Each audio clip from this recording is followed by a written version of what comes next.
We are activating your unique self-discovery one show at a time.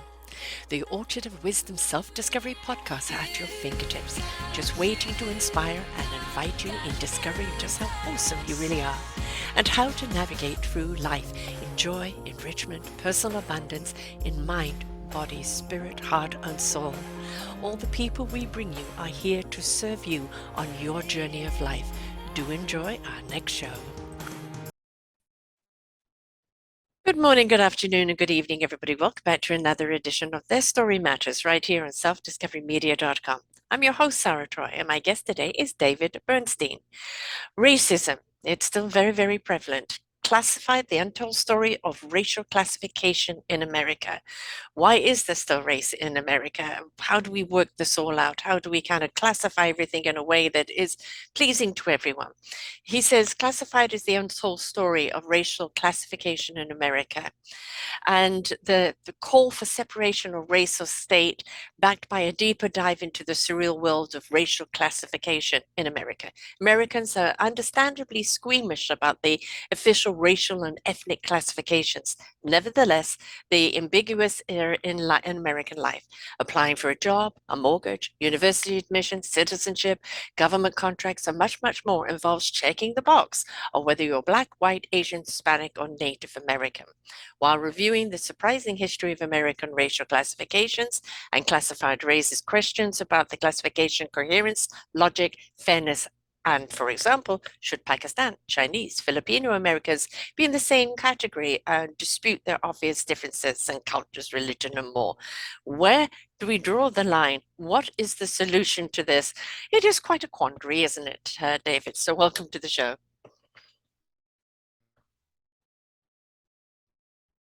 Hi. Hi, thanks. Great to be here. Sorry about that. It's okay. Lovely internet faux pas that happen. So, that is also a part of life. So, if we just looked at maybe, I mean, if we're looking at the racism, do we also do kind of genderless as well? Um, it is that it opens up a real Pandora box, doesn't it? And what is the reason behind somebody being either American man or woman? Why do we need to know black, white, pink, yellow, polka dot, or anything else? Is there a reason behind that? Does it really justify anything? Is it an intrusion on somebody? So, the reason, I mean, obviously there were classifications back in the Jim Crow era in the South. They had to figure out who is black and who is white to figure out who goes to the white school, who goes to what they called the colored school in those days. And there were classifications in American immigration law. We had to figure out who was Asian or who wasn't, because Asians were barred from immigrating and from citizenship. But the federal government, otherwise, other than on the census, really didn't classify people. And there was a strong movement after World War II with in the wake of the Holocaust, when the civil rights movement was getting underway in earnest, to do away with racial classifications entirely, right? Because they were used for malevolent purposes Yeah. primarily. But the quandary the government found itself in is that the government started trying to enforce anti-discrimination rules, first against government contractors, and then more generally. And the quandary they found themselves in is, how do we know whether, say, Raytheon or some other big defense contractor is barring black people or other groups from their workplace unless we have some way of counting how Mm. many people they have, right? If they have zero, for example, in an area where there are a lot of minorities, that would be an indication that something needs to be done. So the government, sort of without really thinking too much about it, sort of ham-handedly started saying, well, okay, we know black people are a big focus here. Well, Hispanics, Mexican, we didn't call them Hispanics in those days. Mexican Americans, they're often darker skinned, have a lot of indigenous blood. They're kind of dark. Maybe they're sort of analogous. And Puerto Ricans also. And Asians have suffered discrimination. They're different. They are seen as a different race. And, it wasn't really clear exactly who else. Maybe Jews were in there for a while, but then they were sort of taken out, Catholics. And basically, it was a combination of lobbying. So Civil rights groups were okay with other racial minorities being included, but not with Jews or Catholics being included. But also, there was a very strong norm in civil rights circles until the 1970s that you didn't ask people about their background. That it Mm-hmm. was offensive, discriminatory. You shouldn't ask people, are they black, are they white, are they Mexican, or whatever. As a result, if you're going to count how many employees that you have of each Mm-hmm. group, the only group that you could really count are those who are visibly different. So you couldn't tell necessarily who was Catholic, but you could generally tell who was black. You couldn't tell necessarily who was of Mexican origin, but you could at least tell who was looked Mexican as in being darker. So at least the Mexicans who might face race discrimination were included and so forth. So in the end, the government forms typically wound up having matching, ironically, maybe they're meant for anti-discrimination. They wound up matching the crude kind of racist categories that anthropologists and scientists had come up with 150 years earlier. European white, Asians yellow, and so forth and so on. Hispanics were brown. So those the basic color consciousness that people had accepted without much scientific or other justification sort of wound up being written into our law. And then by the 1970s, we had lots of civil rights legislation. And it has to be enforced, that people are also concerned are different minority groups making progress. And once again, they had to decide which groups should be included or excluded. And again, obviously, African Americans should be included, Black people should be included, but there was some people who thought like Italians and Poles and other ethnic groups that have faced discrimination should be included. Others did not. But essentially, we had at the time more or less a black-white binary. We had like over 80% of the American population was white, about 12% was black. Hispanics were considered to be mostly white. We have very few Asians, very few self-identified Native Americans. So no one really worried too much about who else is being classified. There was this assumption, though, that if you were a racial minority, that those minority groups would be forever segregated from the rest of society and thus could be classified separately. So we wound up again basically with Black, uh, Native American, Asian, and there was some controversy: should Indian Americans should be included or not? They lobbied to be included. They wanted minority status, and Hispanic. There was actually a congressman who got a Mexican American congressman who got a law passed saying that one of the classifications has to be for people of Spanish speaking origin. And there was a lot of controversy, or not controversy because it wasn't really public, but a lot of internal debate in the government among the committee that was deciding these things. What should we call these people?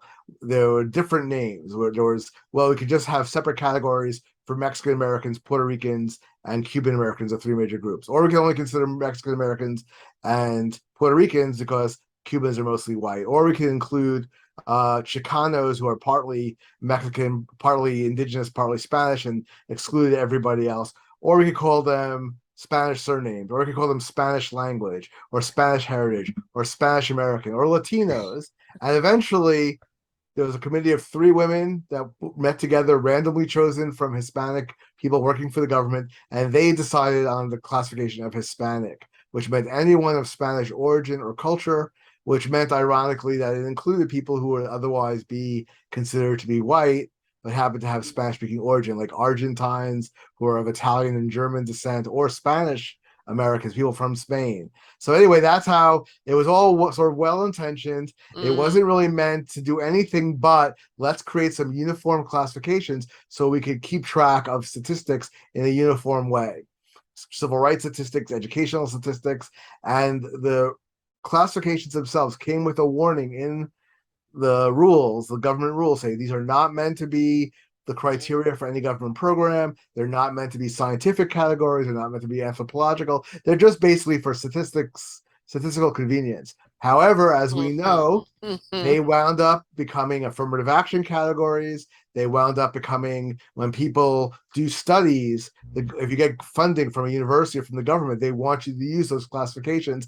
And of course, once you have classifications, lobbying groups form around them. So Mm. 50 years ago, no one would have thought of themselves as Hispanic. The term meant like Hispanic literature, like Cervantes, not people. No one would have really thought of themselves as Asian. People thought I'm Japanese American, Mm. Chinese American, but they've seeped into our consciousness such that at least some people, most Asian Americans, for example, don't say I don't like that term. But there is a fraction of people, especially like at elite universities, who say I'm an American, Asian American, Pacific Islander, or I'm Hispanic. That's my identity. So the classifications not only became a baseline for civil rights enforcement, for statistics gathering, but it actually affected people's self-identity and how people think about other Americans. Sorry, that's a very long answer, but that's the basic thrust No, of that the. was quite an education there. And, so many things flashing through my mind. One of it is when you're going for a job, it should be based on personality and capability, not the color of your skin or what your background is. The other thing is we have so many fusion of cultures now. My own children are half Asian, and you've got so many people. They're a hodgepodge of all these identities. Which box do they click? As if you're half Italian or and half Japanese, what does that make you? Are they going to come up with boxes for fusions as well? Right. So in the 1990s, actually, because of that exact issue, so in the 70s, there were very low rates of interracial marriage, especially for African Americans. It was like 4% or something like that. Now it's over 20 for African Americans. That we didn't have that many Asians. We didn't have that many Hispanics in the United States. But now we really have people intermarrying. I mean, it's a very good thing for American society that people mostly just think of themselves as just being Americans, and we Yeah. don't associate being American with being white or whatever anymore as such. So there's a lot of mixing. So in the 1990s, there was a multiracial movement led mostly by people with one black parent and one non-black parent who said, I don't want to have to choose Hmm. on the form, right? I don't want to have to reject part of my heritage. I don't think I have to, we shouldn't continue sort of the racist one drop thinking that just because I have one black parent, that makes me black. Why aren't I both? Yes. And they had some amount of political success, but they were really there was really a pushback from traditional civil rights organizations who did not want to lose constituents. They wanted to have they didn't want people to identify as multiracial, partly not to lose constituents, but also if you're litigating civil rights cases, let's say a voting rights case, there's a baseline. How many black people are in the Yeah. district? How many are voting? So they wanted to be a higher number. So they pushed back. So the eventual compromise was before 1997, you were only allowed to check one box. You had to decide, am I, I'm this Mm. one thing. Now you're allowed to check more than one. So you could check if you have half Asian children, they could check Asian and they could check white. But the trick was the traditional civil rights groups still weren't satisfied. So they worked the bureaucracy. And eventually what happened was when the rules were passed, once all the publicity had gone away and the lobbying groups had sort of dissipated, they had the rules made such that if you check like say Asian and white for not for education, but for almost anything else. If you check Asian and white, you're Asian. If you check black or Asian, the government tabulates you as black. If you check black and Hispanic, the government tabulates you as black. So in other words, the more oppressed the minority group is, the Mm. more likely you are to be tabulated. And basically, if you're anything and white, you get tabulated as the other thing. Right. So the multiracial movement thought it had sort of won, but in effect, it It had misconstrued it. Yeah. I mean, it's always up to convenient interpretation, isn't it? What's convenient for me to back my story? Whether it's somebody who's, you know, I mean, we're seeing a backward trend at the present moment with, them trying to turn back to the 50s and put everybody in their place, category everybody into their place, which is going to be darn difficult, insisting there are so many more fusions of people, and most certainly resistance pulling back. Uh, we're still seeing so much racism in the world. Is it because we're so based in statistics, or we're afraid? I mean, I actually interviewed an Oriental guy, he was Chinese, and he was upset that he couldn't get into Yale because they had a quota of how many Asians they take in, and it was nothing to do with his grades. right. Well, one of the oddities that people sometimes will say to me, I mean, the book isn't about affirmative action as such; it's about Mm. racial classification. But of course, one major place that racial classification comes up is affirmative action. It's unlike when you sort of fill out a mortgage form or an employment form, where it may just be statistics gathering. Here's where it may actually affect you. And people say, how come there is some pushback among Americans of Asian descent to against these rules, but how come there isn't more? And one thing I point out, which most people don't realize, is that in universities, there's a hierarchy of preference. So Mm, African Americans tend to get the highest preference. Hispanic and Native American applicants get something lower. And Asian Americans usually don't get any preference, and they often face actual discrimination because people say yes, there are too many Asians. And one yes. thing I point out is really the whole Asian classification is silly because what do Chinese and Indians and Hmm. Filipinos have in common? Yeah, So the idea that they're all just yeah, like one group, that we have two, we can't admit like an extra person of Hmong ancestry because we already have five Indians doesn't really make any sense. yeah, yeah. But in any event, you know that's true in education. But the other big place we have affirmative action in the United States is in government contracting. And Hmm. with regard to government contracts, there's no hierarchy of preference. If you are a member of any of the official minority groups, you get the exact same preference. So while it's true that Asian Americans are often harmed by the classifications and affirmative action in higher education, in contracting, they get exactly the same preference as African Americans. And since they tend to have higher rates of business formation and higher rates of education, they're actually better positioned to take advantage of these preferences than are African Americans. So it turns out that while a lot of our preference programs and contracting were invented in the 1970s, people said, oh, African Americans have really been shut out by racism and not being part of the old boy networks. We need to give them an opportunity to participate in government contracting. It turns out that the vast majority of preferences in government contracting are not going to African Americans; they're going to Indians, Chinese, Spanish people, Mexicans, people who falsely or correctly claim to be members of Indian tribes. That's a whole areas where there's a lot of fraud and so forth. So it's not fully a detriment to Asian Americans. So they get some benefits from it as well as some harms. That's why I think there's less of a resentment because it is to some extent also helpful in other contexts. In fact, while university admissions get most of the attention, only something like 8% of all slots at universities in the United States are really competitive, in the sense that universities have real standards where they reject a fair number of people. Most universities, all community colleges, and a lot of other colleges, a lot of small Christian colleges, a lot of small local colleges are basically open admission. If you have a pulse and a check, they will Yes. admit you. So it's really so affirmative action education really only affects the top tier students, Mm. whereas government contracting preferences are really quite ubiquitous and affect potentially hundreds of billions of dollars a year, but for reasons that I'm not clear on, gets a lot less attention in public discussion than the higher education preferences.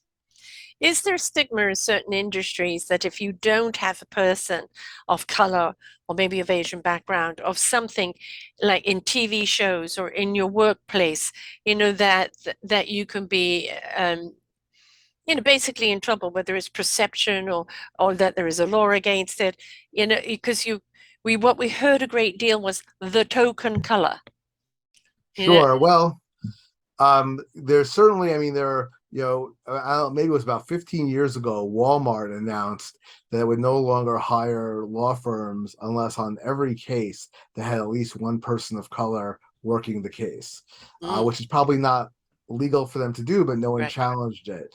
No, Um, and that don't was, want to lose a Walmart account.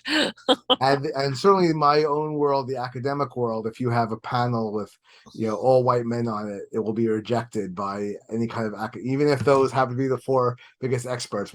You're not allowed to have that. And my understanding is that since the George Floyd incident and what everyone calls the people call the Great Awakening, this is spread to all sorts of other industries, especially Hollywood, where now I have friends who are screenwriters and whatnot, where they say, you know I don't know what to do morally because I can't come to a producer to Netflix or any or whatever with and when I give them my team, I can't have a team with white people on it. Yeah. But on the other hand, I don't want to discriminate. I think it's wrong, and I say, well, probably what you need to do is go along with it, but subtly, write an expose anonymously or try to fight against it because you're not as an individual in a position to fight. And it's really ironic because a large percentage of the white people working in Hollywood have always been Jewish. So, Yes. and the reason they went to Hollywood was because they were excluded from other industries. Yes. And it was a new, in the 20s and 30s, it was a new industry that didn't have those hard and fast ethnic restrictions. So ironically, as I've pointed out to my friends, you're wind up restrict, a lot of the white people that you're discriminating against now in order to make room for quote unquote minorities are Jews who got involved in Hollywood to begin with because they needed a refuge from discrimination. Yeah. So But it doesn't matter. They still got, discrimination or, an attitude from everyone because, oh, well, the Jews run Hollywood and nobody else can get in unless you're Jewish. So there's always this, there's never going to be anybody that's going to be completely happy because they're trying to keep the scale balanced where everybody has the chance. And perhaps if we went a little colorblind. Now, if you were doing a survey where you're wanting to know how many people of this race, color, et cetera, for a particular reason, research of some kind, documentation of some kind, fair enough, people can fill that out. But when it does come to a job, or any form of industry, shouldn't it be based on the merit of who you are and what you're contributing? And perhaps we could go a little colorblind on that without all this. Yeah. Oh, should we? Shouldn't we? Oh, no, that's too much. No, this is too little. I haven't got this one. I'm going to get persecuted that way. We're putting everybody in knots. sure, but let me make 2 points about it. The first is that even for research, it can be really problematic. So there was concern back in the 1990s, first that women weren't being sufficiently included in medical studies, and that I think had some level of validity. Companies were reluctant to bring women in because women have a lot of Babies. hormonal. Well, yeah, Yeah. they get pregnant, so Yeah. you're worried about testing them on people might get pregnant. They have hormonal changes with menopause that they're more complicated than men. So Codswallop. so it was more Only a complicated man to use could them. come up with that. So it was more complicated to use them in scientific studies, more expensive basically. So Congress said you have to use women because women are biologically different than men. We want to make sure that we're not only using men. So and then at some point, advocates for minority groups piped in and said, well, there's also a problem that you have often too few members of minority groups in. Now, it was never really scientifically explained why we would expect someone who's black and a male to really have a different reaction to a drug than someone who's white or someone Right.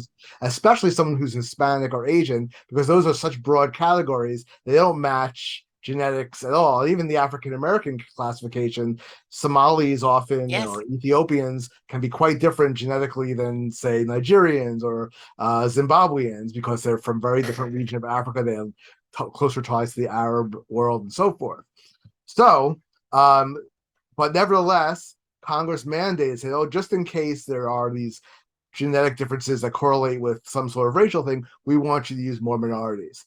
National Institutes of Health and the Food and Drug Administration could have, in response, said, okay, Congress is making us do this. It's not very scientific, but let's do the best job we can scientifically, get together biologists, geneticists, anthropologists, and figure out which groups would make sense for scientific purposes. Like, for example, I'm Jewish, Ashkenazi Jews, because we're genetically isolated from other populations for a long time. Geneticists have found that we have a very strong founder effect. We're only descended from a few hundred people who lived 700 years ago. So Wow. we tend to have certain diseases more than others, and other things, we have more depression, less alcoholism. They're also very Mm. interesting. So that could be a classification. But instead, or Icelanders who are living off on an island in the middle of nowhere, right? And they're all related to each other. Those could, but instead they said, oh, we don't want to get involved in controversy over exactly what over any kind of race issues, so we'll just take these classifications that were made just to keep track of people for discrimination purposes,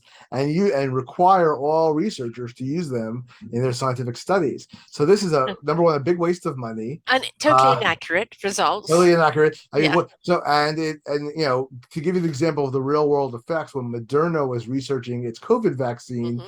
the National Institutes of Health and its chairperson, Francis Crick, he announced that he didn't announce at the time. We found out later that he told Moderna that he would not allow their vaccine to be approved until they got more Hispanics and blacks in the study. So it was delayed for a few weeks, and fewer people got the vaccine. It got later, so people died for no reason. Now people say, well, people won't trust the vaccine unless they know that their group is represented. But this is a circular problem. Mm, Like other people with who may have different genetics to some extent, Ashkenazi Jews, Icelanders, Hungarians. You can name a whole bunch of groups. Aborigines in mm, Australia. No one, they don't worry about whether the studies represent them because no one's told them they should worry about it because there's really no scientific reason. That yeah, it could be in some weird case, but in generally, there's no reason to think that different people will react differently. But because we tell Black people and Hispanic people and Asian people that somehow they're supposed to be worried, then they won't have faith in the yeah, vaccine if they're not included. But really, and people say, well, what you're talking about, Bernstein. Of course, genetics matters. Yes, genetics matters, but genetics is only very crudely correlated with the racial categories we use in the United States. I mean, the age Hispanic is not a racial category at all. Just you could be European, you could be mm, indigenous, you could be black, it could be anything, any combination. Asian covers Indians who are Caucasians. It covers Filipinos who are mostly Austronesians, more related to the Maori than they are to yeah, East Asians. It covers East Asians. So you could have a study done on just Indians. You bet your Asian quota, but it tells you nothing about Chinese. So it doesn't make any sense to have the classifications we use. It retards actual research into mm, genetics, and it's just grossly unscientific. So that's one thing I wanted to say about the studies. The second thing is that yeah, for things like employment and so forth. I mean, I think what the points you raised about whether we should just ignore these classifications when we do employment or education, it reflects a real ideological divergence in society. There's a group, they're a minority, but they're very influential because they tend to be situated at big foundations in government and universities and the media who think that the racial divisions that we have in the United States, especially the black-white divisions, but racial divisions in general, are so intrinsic to American society, so deeply embedded that we'll never get rid of them. And therefore, we'll never get rid of racism and discrimination. Therefore, the only way to overcome racism is to take these classifications into account and make sure each group is getting its fair share. My contrary hmm, point is that there's no empirical reason to believe this. right, And what I say is, look, we've made tremendous strides in the United States in the last 50, 60 years, 70 years with regard to racism. There's less racism now, I think, against, like, say, Black people than there was anti other group sentiment, groups that we now don't even think of as like Italians or whatever in the old days. right. I Uh, mean, for case in point, the 60s, the statement would be never, ever, ever will there be a black president, right. Or, right? but So, in the 60s, just to give you another example, it was very controversial that JFK could become president because he was Catholic. And right, there were millions of people who voted for Eisenhower, who voted for Stevenson in '56, who would not vote for Kennedy because he was Catholic. And the only reason Kennedy got in, that there were also a lot of Catholics who hmm, voted for Eisenhower, but they felt we want one of our own, because they felt an oppressed group, so they voted for Kennedy. But now it's 60, and this Catholic Protestant divide, which we don't think about much anymore, used to be a huge division line in American society. The Ku Klux Klan in the 1920s was the most powerful non-party political wow. group in the United States, all over the country. And it wasn't primarily their anti-black racism; it was because they were the leading anti-Catholic force in the country. And So they they didn't just go for black people. They targeted why Catholic people? What is it about Catholic people that they were so against? Their view was that, I mean, there's still a stereotypical view, with some small grain of truth, the stereotypes also often have, is that they said that Catholics will never be proper citizens of the United States because they are beholden to the Pope. The Pope runs the church as an autocracy, and Catholics are trained, by they're told to go to Catholic schools rather than go to public school. So one thing the Ku Klux Klan wanted to do was close down public schools. The Supreme Court stopped them from doing it. I started close down Catholic schools and Mm. make everyone go to public school. They said that they're the way they get trained in Catholic school to obedience to Pope is sort of anti-Republican with a small r, anti-democratic. That the Catholic Church is sort of inherently oppressive, and Catholic doctrine is inherently oppressive. So we need to, and in the 20s, we actually passed immigration law that severely restricted immigration from Eastern Europe, which was basically the big Irish immigration already passed. This was Mhm. actually in part meant to keep out more Catholics. So in 1928, we did have a Catholic candidate for president from the Democratic Party, but there was strong opposition from many quarters to that. In 1960, again, JFK did win, but it was controversial, and he had to give a whole speech about how I'm not going to be beholden to the Pope. If there's a Mhm. conflict between Catholicism and Americanism, I'll go with Americanism to to assuage people who thought, well, you can't be a good American and be a Catholic. Now it's 2022. We have a Catholic president. We have a Yes. Catholic Speaker of the House. We have, I think, 6 Catholic justices now in the Supreme Court. The Senate Majority Leader, meanwhile, is Jewish, and we have another. We had for a while 3 Jewish justices. Now we have one, but no one made a big deal of it. No one really cared. And if you have told people in the 1950s Yes. or 1960, like when JFK got elected, 60 years from now, we'll have a Catholic president, Catholic Speaker of the House, mostly Catholic Supreme Court, and the rest of them will be mostly Jewish. People would have not, would have found that astounding, remarkable. And if you have said that, no one, the Republican Party, their leading candidate now is a Catholic Italian guy from Florida, and no one cares that he's Italian. No one even mentions that he's Italian or Catholic, really. I think Mm. he's Catholic. I assume he's Catholic because he's Italian. Maybe I'm wrong about that. I don't even Yeah, it know. could be. But But in any event, no one cares, and it wasn't because the government went on this big anti-Catholic bigotry campaign or anti-Italian bigotry campaign or anti-Jewish bigotry campaign. They left it alone. Society evolved and it went away. I yeah. think there's a good case to be made that the same could easily now is already happening with regard to race. I mean, I'm old. I'm 55 years old, so I would have been really. It would have been really unusual and surprising back in my childhood to have seen a black-white couple in general, but especially a white man with a black woman. Yeah.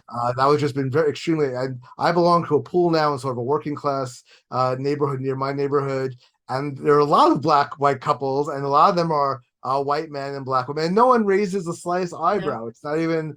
No one cares. No one looks at The them point funny. is, you can't stop the change. You can't stop the movement that is happening. It is happening. You can't turn the clock back. I know, what we're seeing now is the religion is being brought back into politics, but not through Catholicism, through quote Christianity, white men Christianity that want to turn the clock back, Roe versus Wade, and there was a young man the other day being interviewed. No, no, no, people have got to go back to where they belong. From the 50s, blacks need to be servants of this and that. And he obviously is a young man that had been brought up that way to believe that. But they're so desperately trying to turn the clock back, and it's impossible to turn the clock back. It's far too forward in the integration of everything. Most people don't give a damn what your color is, what your religion is, as long as you don't throw it in my face, bring it up in politics. They want to know, what are you going to do for the people? How is my life going to be better through your political agenda here?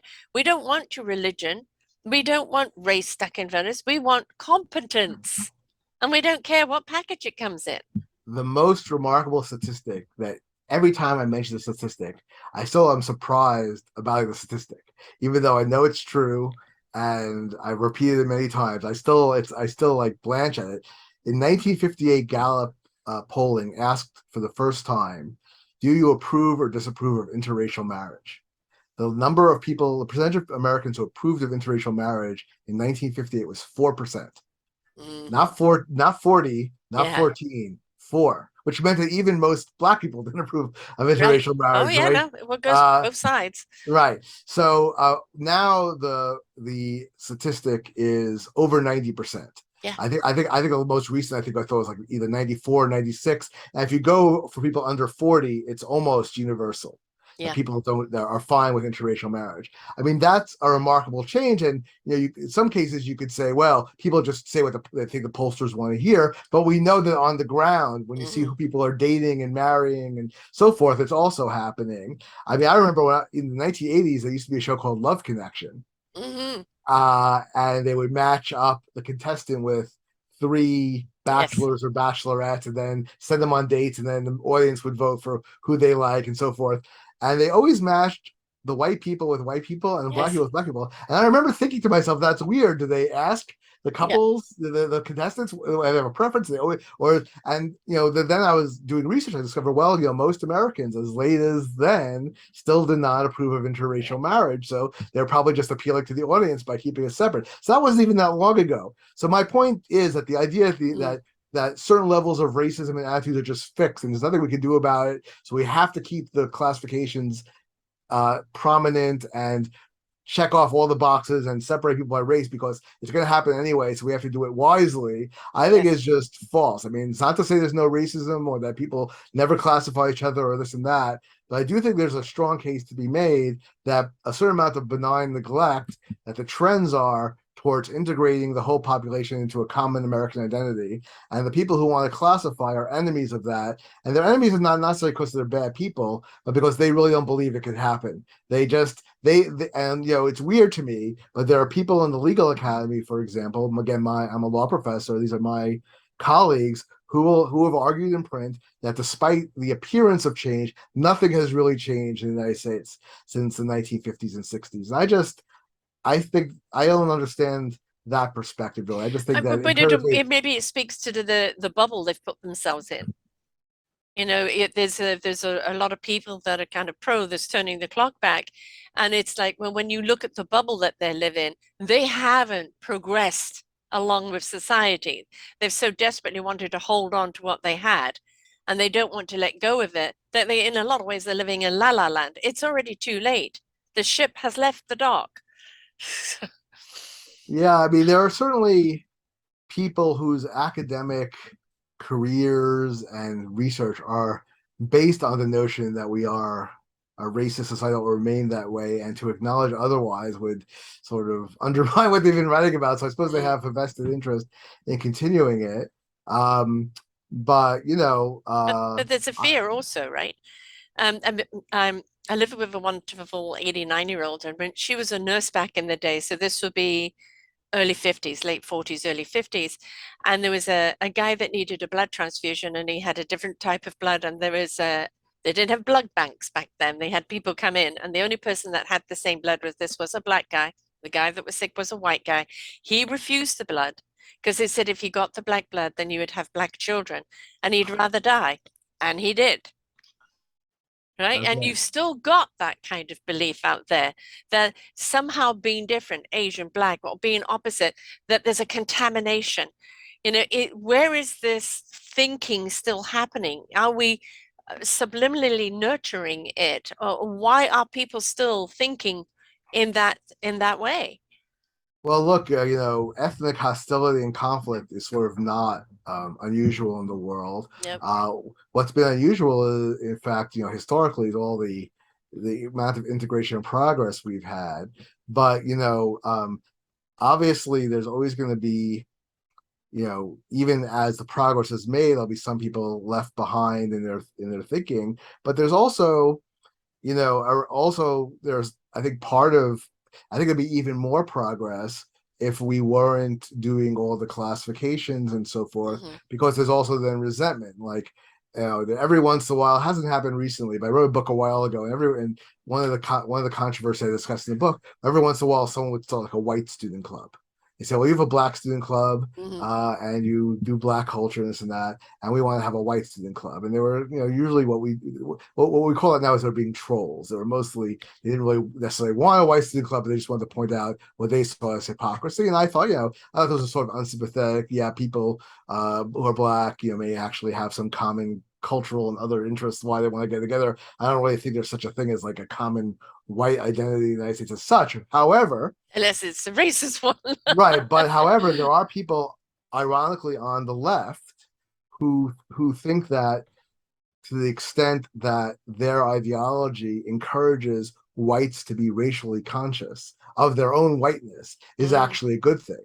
Now, I think this yes. is extremely loony and couldn't possibly lead to anything good. But I'll just repeat as best I can their perspective on this as forthrightly as I can. What their view is that look, there's still a lot of racism embedded in society, Hmm. and one reason it's embedded there is white people don't recognize that they're like fish swimming in the water. They don't even realize they're in water. So they're in this sea of racism, and because they're like the fish, they don't realize it. So you want to like pull them out of the water, make them realize that the Yeah. ocean is there, right? Big. And therefore they'll recognize their white privilege. And once they recognize their whiteness and therefore the disadvantages other people face, they will get woke and join the anti-racism movement.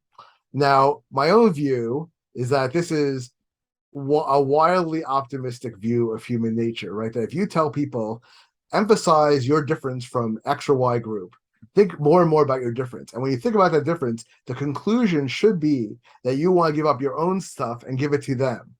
That's not how human nature works. People, if you know, people are some people are like that, but in general, people are self regarding. And if you tell people think of yourself as a white person, they'll think I'm a white person. And if that's the choice of giving stuff to my people or their people, give it to my people. Hmm. That would be my prejudice, and that was my prejudice when I first read all this. But I don't need to rely on my prejudice. There's actually real social science research out there, which confirms, as far as I'm concerned, that my prejudice on this was correct, which is that social science researchers find, to me, not at all surprisingly, that the more an American thinks of himself, his identity as being white, he is more likely to be racist. Right. And you say, well, of course, if you're white, what do you think? Well, you might think of yourself, I think of myself primarily as gay, or primarily my identity is I'm a serious Catholic, or I am a huge punk rock fan. Right. There are also there's There's so many almost different other identities. That's right. how we see ourselves. Right. There's limitless other identities you can Mm. have, and you can recognize that the world sees you as white without thinking of that as Yeah. being your primary identity. Like But I'm if the more than world just the white skin, right? right Yeah. Yeah. Right, or so there's a professor named deceased professor now named Derek Bell, who's one of the founders of critical race theory. And I actually saw him give a presentation when I was in law school to my law school, where he was talking about his career as a law professor, and he was talking about how he was one student in his class who was Jewish, and when he was talking about whiteness and all that, she goes, "I don't think of myself as white; I think of myself as Jewish." And he persuaded her by the end of the semester that she should think of herself. He said something along the lines of, one day she told him, I looked down at my skin and realized that I'm white, and I started thinking of myself as a white woman. And he was very proud of that. And I remember and this was much less prevalent as an ideology in those days than it is now. But I remember just thinking, this is completely insane. The last thing you want is to have people thinking of themselves as white people. Yeah, some fraction, I suppose, of students at Harvard Law School who are already very liberal, once you tell them they're white, they will feel guilty about being liberal and want to do things to combat racism or Yes. whatever. But most people, in most circumstances, if you break society down by you're in group A, they're in group B, Yes. you're in group A, and everyone needs to think of themselves that way. They'll say, oh, well, if I'm in group A, that's how everyone's going to see me, and that's what's going to determine my future. I want stuff for group A. I want my, or even if I'm not that selfish, I want my children to have advantages or at least not have disadvantages because they're in group A. So let me make sure that my group is taken care of. And the people, and again, these aren't bad people on the other side. Don't they just don't agree with me. They just think that nope, we're gonna we're gonna raise people's consciousness, and once we do that, we're going to draft them into the anti-racism cause.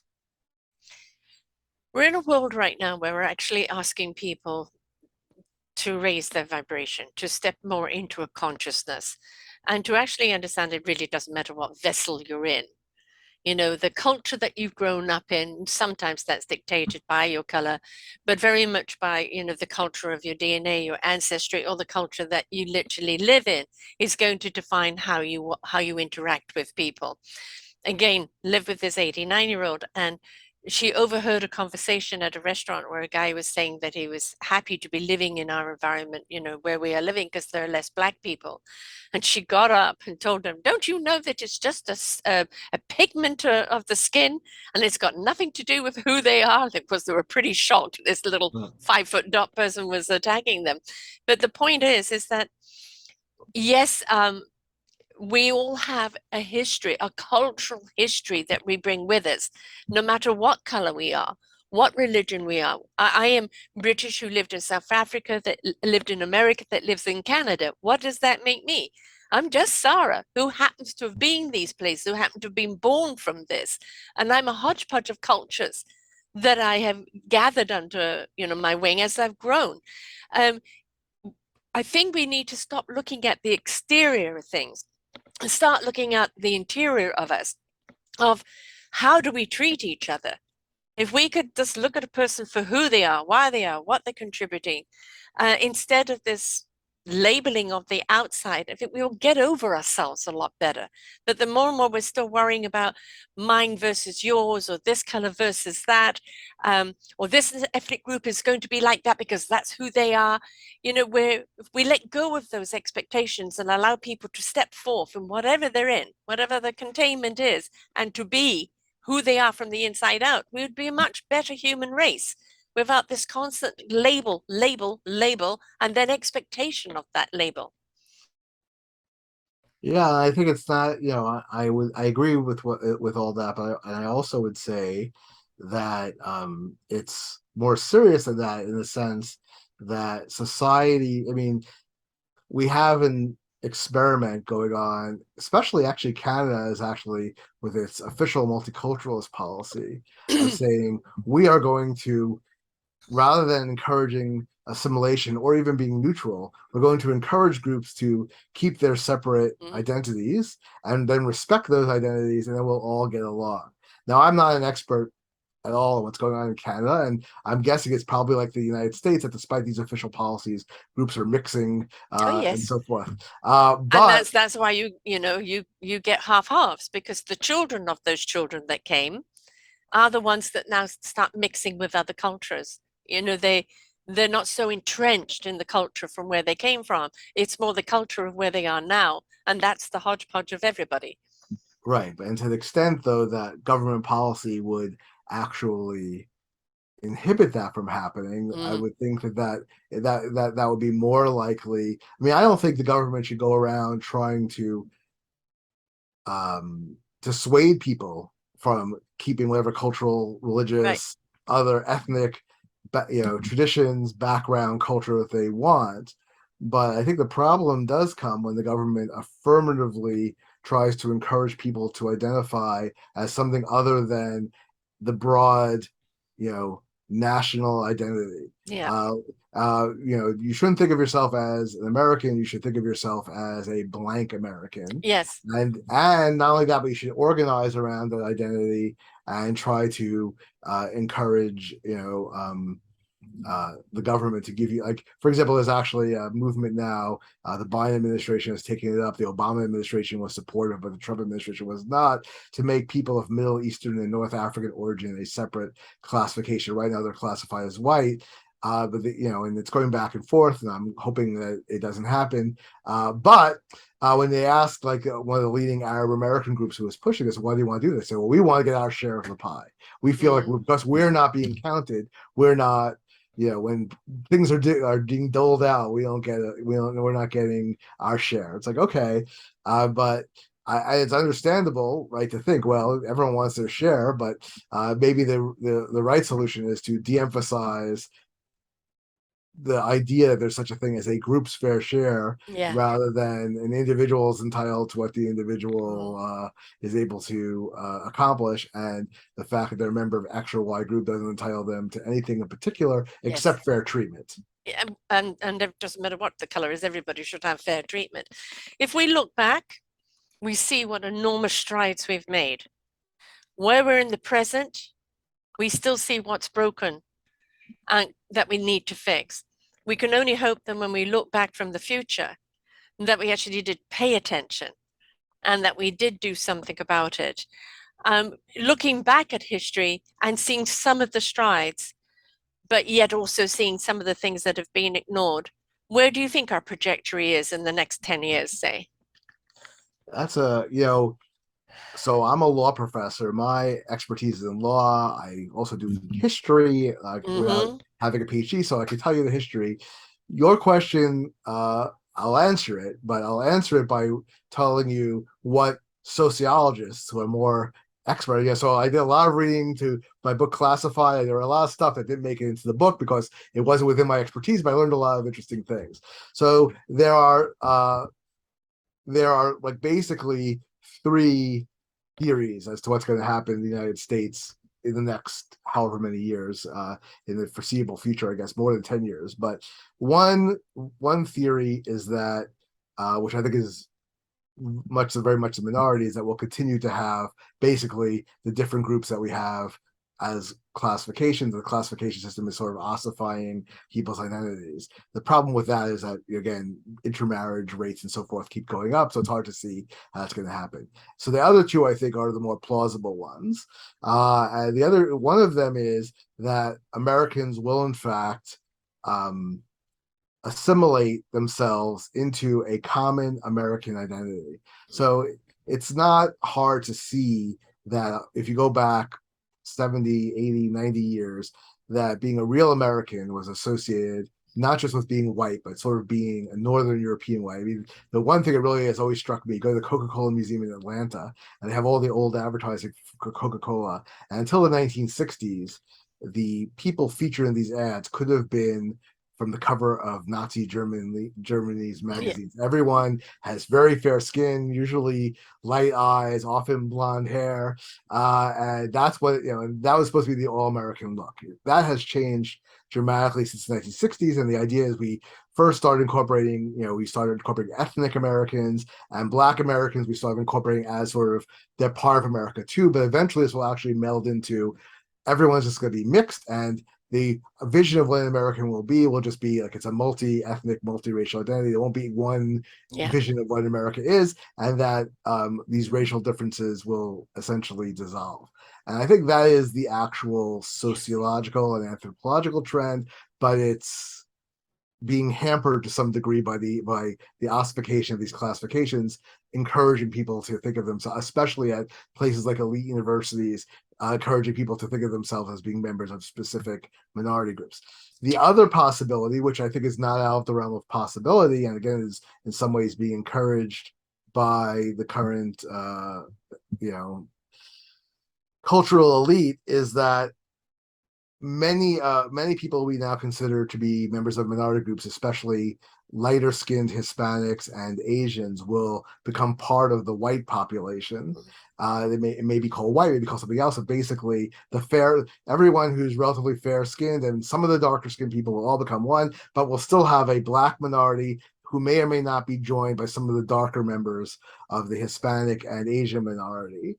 That's certainly a plausible outcome. I think again, I'm not a sociologist.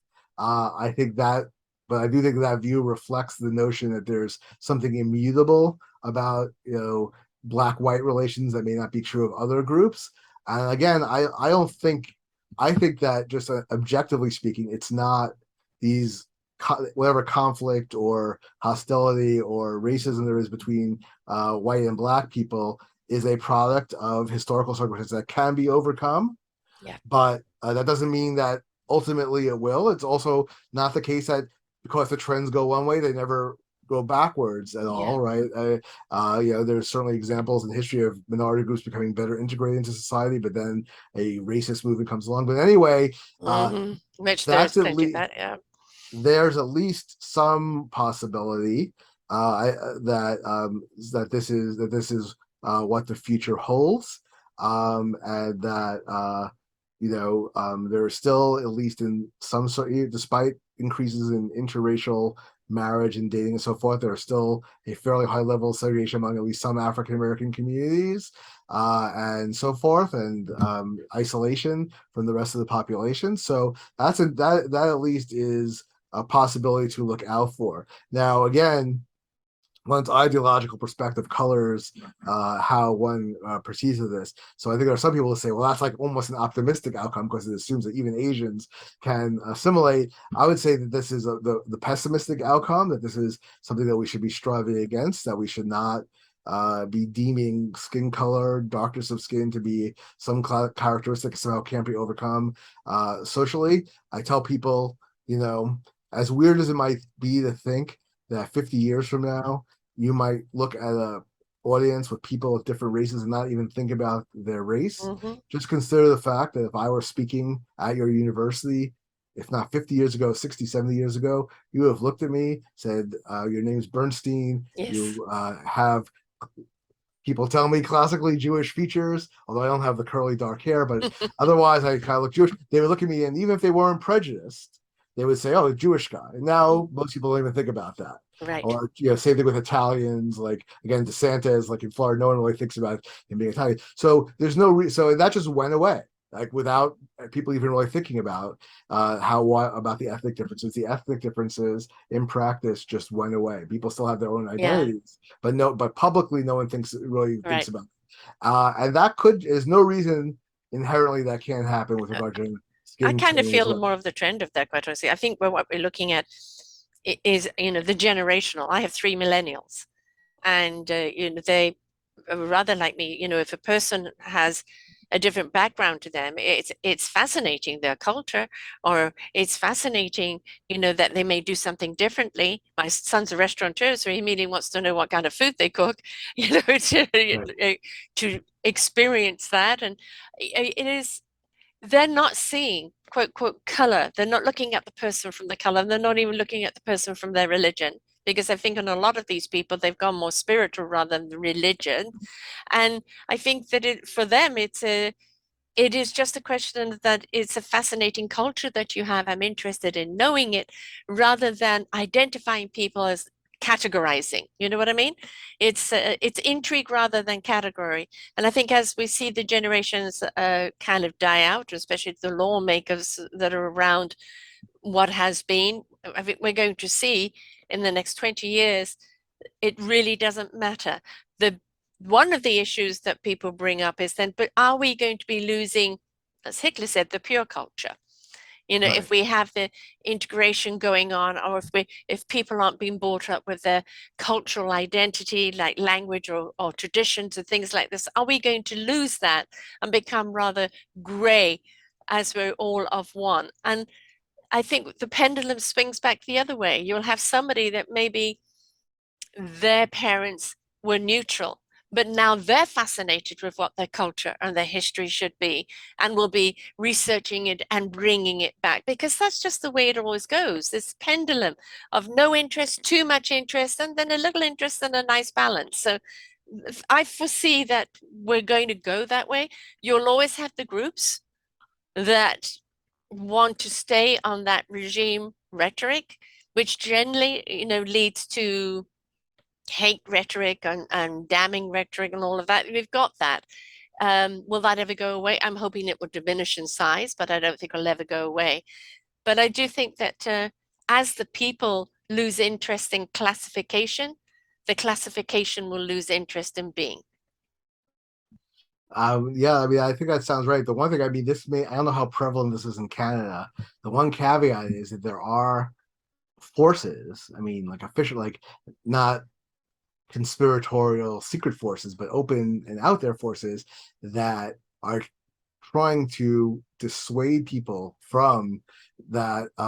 They're doing it for what they see as beneficent reasons, but I don't know if they do this in Canada, but for Oh no, example, we have that here if as well. if you're in if You always you're say if they you're protest too much.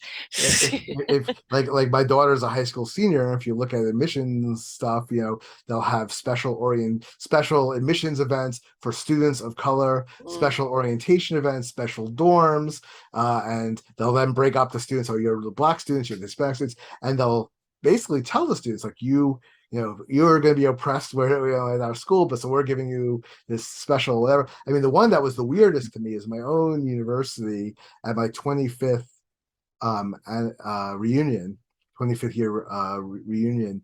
I didn't go, but I got the schedule. And on the final day of the reunion, they had memorial services. They had a general memorial service and then a memorial service for students of color who are no longer with us, alumni of color. And the weird thing about it, that's weird enough.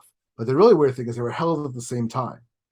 So there was this, What? there was this idea that if you have like, if you're One white, or the other. You you can't be couldn't at both. possibly have had a Yeah. black friend, or if you're black, which was just, What uh, twilight zone are they in?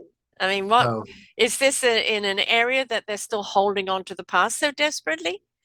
I mean, because this I mean, sounds like but this is a woke progressive school. So it this is is. That's not the. progressive. Yes, that's this is meant to give people of color their own space to allow them to mourn free of having white people around, rather than to segregate them in a bad way. So Well, this why is not so invite the white people to understand the their loss and vice versa? I mean, again, segregate, segregate, segregate divides, and that means then there are people that are oppressed, and what happens with oppression, anger, uprisings, generally war, and a lot of people dying.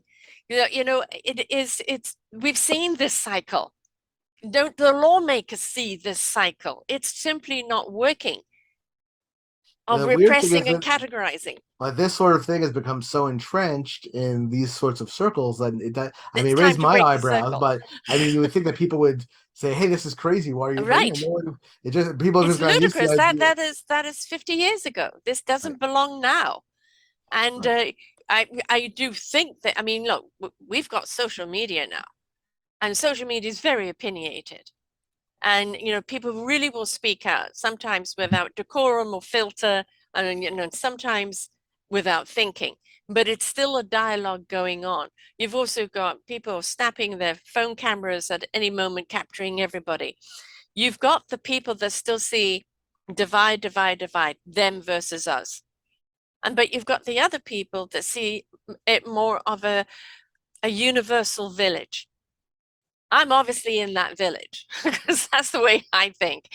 And I think the people that are all into the segregation and categorization, I do understand it for logistics or for research or for medical or even for government, knowing where the people are and all of that. Yes, that makes sense. It's just a kind of identification. But when it comes into, we're now going to put you in that box. We're going to assume that you want to be in that box and that nobody wants to be in that box with you of any other color, then we're dividing again. And what is the name of America? United United? States. Yeah. And are we seeing any unison going on there? So, well, let's this other. I mean, again, my expertise is primarily in law. So, I mean, all so But the laws do have to be rewritten. yes. So, but my take on this is really the stuff that you're talking about that seems regressive, even though it's usually done for progressive sounding reasons. It's not it's the spontaneous part of society that's not Mhm. legally oriented is becoming more and more integrated, and it's the law Is behind. that is behind. Yes. So those people that are becoming more integrated, hopefully they'll get to an age there. They're also the lawyers that will then help change the laws.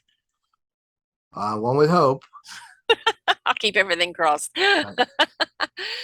Change has to happen. Change is happening. Change is inevitable. You can't stop it. So trying to kind of, slow things down. Well, the hurricane is behind you. It's going to push you forward, whether you like it or not. Um, People don't want to go backwards. And when you're talking about the youth of today, especially in the last 6, 7, 8 years, they're saturated with the disconnect of politics. They're saturated with the hate mongering. They're saturated with all this negativity that's going on, and they're switching everything off. And they're being propelled forward over to the other side, where it's like, I really don't give a damn who and what you are or what you come into. Is how do we get along, right? Because we're just overloaded with all of that other garbage, and I think it has to implode or explode at some point, and I think we're going to be seeing that. I think some circumstances are coming where you're going to be seeing an uprising going on. The fighting won't be with the people that have already moved over to this other spectrum. It's going to be going with the people that definitely want to hold on to what they've got, the categorization. This is me versus you. And you're going to see that. And sometimes out of that comes the clarity and the calmness. But laws are going to be changed. I can tell you that. Quite fascinating. And it's always an enormous eye opener, because we look at so much that we have progressed as a human race. And then just when you look at the progression of where we've come, then there's somebody there that comes from the dark ages that wants us to go back to that. And it's like, but why? I don't understand the reasoning. And for me, it always seems to be insecurity and fear-based. And when it is insecurity and fear-based, it cannot be truthful, accurate, or be serving everyone. It's serving your fear, it's serving your insecurity. So when it comes to writing the laws, I do hope more young people get involved in looking at the laws that have been and want to say, this just doesn't serve us anymore. It doesn't represent us. And there needs to be more representation of the inclusion rather than the divide. Any hope? Well, we'll see. Where can people get hold of the book, and how can people get hold of you? Okay, so the book again is called Classified: The Untold Story of Racial Classification in America. It is in some bookstores, but of course, the easiest way to get it is to purchase it on Amazon.com. It's available, I believe, in Canada also on Amazon.ca. And if people want to get a hold of me, my Twitter account is Prof D Bernstein, PROFDBERNSTEIN. You can follow me on Twitter and send me a message if you'd like. I blog at instapundit.com sometimes, and also at volok.com, VOLOKH.com, and be happy to hear from some of your viewers. And of course, you're on the Post Hill Press Yes, publishers, so you're there, so people go and just put in the name of the book and posthillpress.com and put the name of the book in, and also your Facebook is under the Post Hill Press, where they can also find the book there as well. And this dialogue, it's not going to go away, and it shouldn't go away. It should be open. We should be talking more about it. But I think you've got the one side where the people just say, I just don't want to be part of that anymore, but we need them to speak out and not just go, la, la, la, la. And then you've got the other part that really kind of, no, we've got to hold on to it and make some sort of reason for it. I do understand certain logistics about understanding what races people are, for certain surveys or understanding things, government, medical, this, that, etc. But when it comes into not only categorizing, but labeling and compartmentalizing people into certain areas, then no, I think that's going to be an enormous backlash. Right. Well, wonderful. Thank you so much Thank you for so having much. me as your guest. I appreciate the conversation. And I hope we can do it again sometime. Yes, and really is an eye-opener here. It shows us again how far we have come. It shows us what options we do have, but it also shows us how we really need to not just leave it up to certain people, but if we disagree with it, we need to step up and give the voice in order to change it, right? Right. Thanks so much for sharing here today, David. And to everyone Thank else you. out there, remember, change happens when you participate. When you don't just sit back and let everybody else do it. You don't like it, then do something about it. Until next time, folks, bye for now. We hope that you enjoyed the show. Find all of our shows on selfdiscoverymedia.com under podcasts or selfdiscoverymedia/shows. And for all our current shows, go to What's New. We are supported by you, the audience. You'll see a nice big shiny blue button for one-time donations, or follow us on Patreon and you will be able to support us there. We enjoy bringing you such wisdom, and the next show will be up in just a moment.